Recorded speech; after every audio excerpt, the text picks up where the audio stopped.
Bisa jadi ada, namun bukan dana desa. Kenapa? Karena Undang-Undang Nomor 2 Tahun 2020 jika masih berlaku, maka apa yang disebut dana desa menurut kami Desa Bicara bukanlah dana desa. Desa Bicara. Desa Bicara. Desa Bicara. Desa Bicara. Hai kawan-kawan, kembali lagi di channel YouTube Desa Bicara. Setelah mendengar beberapa hal dan publikasi dari media, Kementerian Desa PDTT sekitar tanggal 14 September tahun 2020 mengeluarkan kebijakan baru, yaitu Peraturan Menteri Desa Nomor 13 Tahun 2020 tentang prioritas penggunaan dana desa tahun 2020. Dana desa 2021 masih ada. Setelah disampaikan oleh Menteri Desa bahwasanya dana desa tahun 2021 akan tetap ada dan bahkan naik 1%.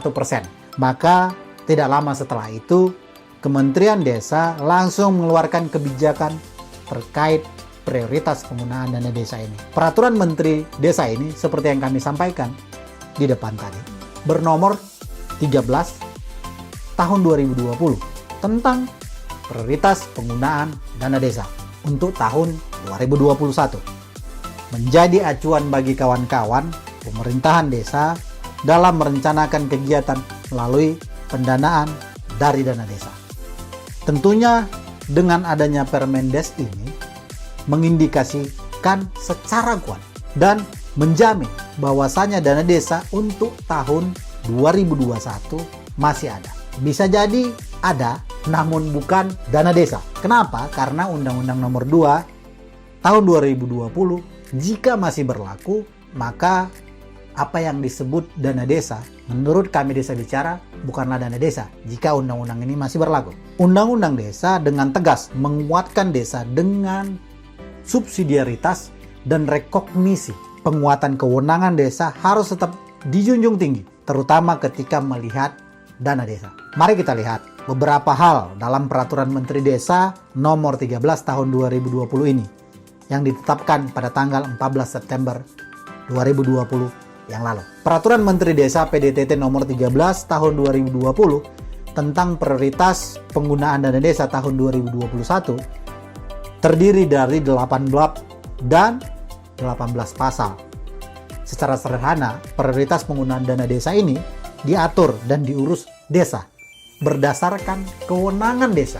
Prioritas penggunaan dana desa diarahkan untuk program dan atau kegiatan percepatan pencapaian SDGs desa melalui: pertama, pemulihan ekonomi nasional sesuai kewenangan desa. Kedua, program prioritas nasional sesuai kewenangan desa. Dan terakhir, ketiga, adaptasi kebiasaan baru desa. Tadi menyebutkan bahwasanya ada SDGs desa. Lantas apa SDGs desa ini? Nah, mungkin akan kami jelaskan dalam video berikutnya di Desa Bicara secara terpisah. Saat ini mungkin kita akan berfokus pada Permendes Nomor 13 Tahun 2020 ini tentang prioritas penggunaan dana desa ini. Nah, penggunaan dana desa untuk pemulihan ekonomi nasional sesuai dengan kewenangan desa terdiri dari pembentukan, pengembangan, dan revitalisasi badan usaha milik desa atau badan usaha milik desa bersama untuk pertumbuhan ekonomi desa merata. Kedua, penyediaan listrik desa untuk mewujudkan desa berenergi bersih dan terbarukan. Ketiga, pengembangan usaha ekonomi kreatif yang diutamakan dikelola badan usaha milik desa atau badan usaha milik desa bersama untuk mewujudkan konsumsi dan produksi desa sadar lingkungan. Penggunaan dana desa untuk program prioritas nasional sesuai dengan kewenangan desa terdiri dari: pertama, pendataan desa, pemetaan potensi dan sumber daya, dan pengembangan teknologi informasi, serta komunikasi sebagai upaya memperluas kemitraan untuk membangun desa. Kedua, pengembangan desa wisata untuk pertumbuhan ekonomi desa merata. Ketiga, penguatan ketahanan pangan dan pencegahan stunting di desa untuk mewujudkan desa tanpa kelaparan. Keempat, desa inklusif untuk meningkatkan keterlibatan perempuan desa, desa damai keadilan, serta mewujudkan kelembagaan desa dinamis dan budaya desa adaptif. Sedangkan penggunaan desa untuk adaptasi kebiasaan baru desa terdiri dari dua. Yang pertama, mewujudkan desa sehat dan sejahtera melalui desa aman COVID-19. Yang kedua, mewujudkan desa tanpa kemiskinan melalui bantuan langsung tunai dana desa. Tentunya BLTDD akan dilaksanakan sesuai dengan ketentuan peraturan perundang-undangan. Jadi, apakah BLT dana desa ada di tahun 2021? Nanti akan dikeluarkan aturan baru terkait BLT dana desa ini. Penetapan prioritas penggunaan dana desa dibahas dan disepakati melalui musyawarah desa. Musyawarah desa tentu menghasilkan kesepakatan mengenai prioritas penggunaan dana desa yang dituangkan dalam berita acara. Berita acara inilah yang menjadi pedoman pemerintah desa dalam menyusun peraturan desa yang mengatur mengenai RKP desa. Nah, dalam penetapan prioritas penggunaan dana desa dilaksanakan dengan mengikuti tahapan perencanaan pembangunan desa sesuai dengan ketentuan peraturan perundang-undangan yang mengatur mengenai pedoman umum pembangunan dan pemberdayaan masyarakat desa. Bagaimana terkait dengan proses yang dilakukan oleh kawan-kawan di desa kawan-kawan? Semoga sudah sesuai dengan tahapannya. Tentu prioritas penggunaan dana desa didasarkan pada prinsip kemanusiaan, keadilan, kebinekaan, keseimbangan, maksudnya keseimbangan alam, serta kepentingan nasional. Nah, kemanusiaan, prinsip kemanusiaan adalah untuk mengutamakan hak-hak dasar, harkat dan martabat manusia. Prinsip keadilan adalah untuk pengutamaan pemenuhan hak dan kepentingan seluruh warga desa tanpa membeda-bedakan. Sedangkan prinsip kebinekaan adalah pengakuan dan penghormatan terhadap keanekaragaman budaya dan kearifan lokal sebagai bentuk kesalehan sosial berdasarkan nilai-nilai kemanusiaan yang universal. Prinsip keseimbangan alam adalah pengutamaan perawatan bumi yang lestari untuk keberlanjutan kehidupan manusia.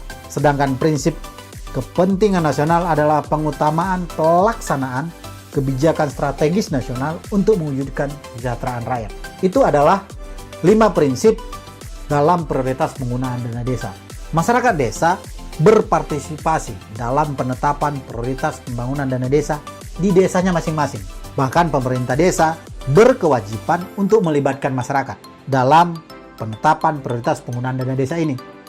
Semoga kawan-kawan di pemerintahan desa melakukan itu dengan baik dan melibatkan masyarakat, sehingga partisipasi masyarakat di desa dapat ditampung. Dan tentunya partisipasi ini dapat dilakukan dengan cara yang pertama, terlibat aktif dalam setiap tahapan penyusunan prioritas penggunaan dana desa. Kedua, menyampaikan usulan program dan atau kegiatan. Ketiga, memastikan prioritas penggunaan dana desa ditetapkan dalam dokumen RKP desa dan APBD desa. Keempat, ikut serta mensosialisasikan prioritas penggunaan dana desa. Nah, ini 4 hal yang juga menjadi partisipasi masyarakat desa. Poin pentingnya menurut kami Desa Bicara, kebijakan Kementerian Desa PDTT mengenai prioritas penggunaan dana desa menjadi salah satu angin baik bagi perencanaan pembangunan dan pemberdayaan di desa. Permendes PDTT nomor 13 tahun 2020 ini tentu menjawab pertanyaan mengenai apakah dana desa masih ada tahun depan. Kami dari Desa Bicara melihat prioritas penggunaan dana desa ini menitik beratkan pada upaya peningkatan ekonomi, kesejahteraan, dan pemberdayaan masyarakat di desa, bukan pembangunan fisik semata. Selain itu, kami dari Desa Bicara melihat bahwasannya ada penekanan kembali terkait prioritas penggunaan dana desa terhadap peningkatan ekonomi, padat karya tunai desa, serta adaptasi kebiasaan baru di desa. Hal menarik lainnya yang kami lihat dari Desa Bicara dalam Permendes PDTT ini tentunya adalah dengan adanya prioritas penggunaan dana desa untuk mencapai SDGs desa. Apakah target SDGs desa ini dapat dijadikan oleh kawan-kawan pemerintah desa sebagai upaya mencapai pengelolaan dan penggunaan dana desa benar-benar untuk kesejahteraan dan pemberdayaan masyarakat? Ataukah SDGs desa ini hanya sebagai jalan proyek baru di desa untuk kembali menggerogoti dana desa? Kita tidak tahu. Semoga kawan-kawan di desa, kawan-kawan di pemerintahan desa bisa mengupayakan pencapaian yang diinginkan oleh pemerintah pusat dari desa melalui dana desa ini. Terakhir dari kami Desa Bicara, bahwasanya peluang BLT dari dana desa masih akan terjadi. Karena Permendes nomor 13 tahun 2020 tentang prioritas penggunaan dana desa tahun 2021 mengindikasikan hal ini masih ada. Terlebih situasi saat ini, pandemi yang diakibatkan oleh COVID-19 dan Undang-Undang nomor 2 tahun 2020 juga masih berlaku. Itu dulu dari kami Desa Bicara. Sampai bertemu di video selanjutnya. Jangan lupa, ngopi kawan-kawan.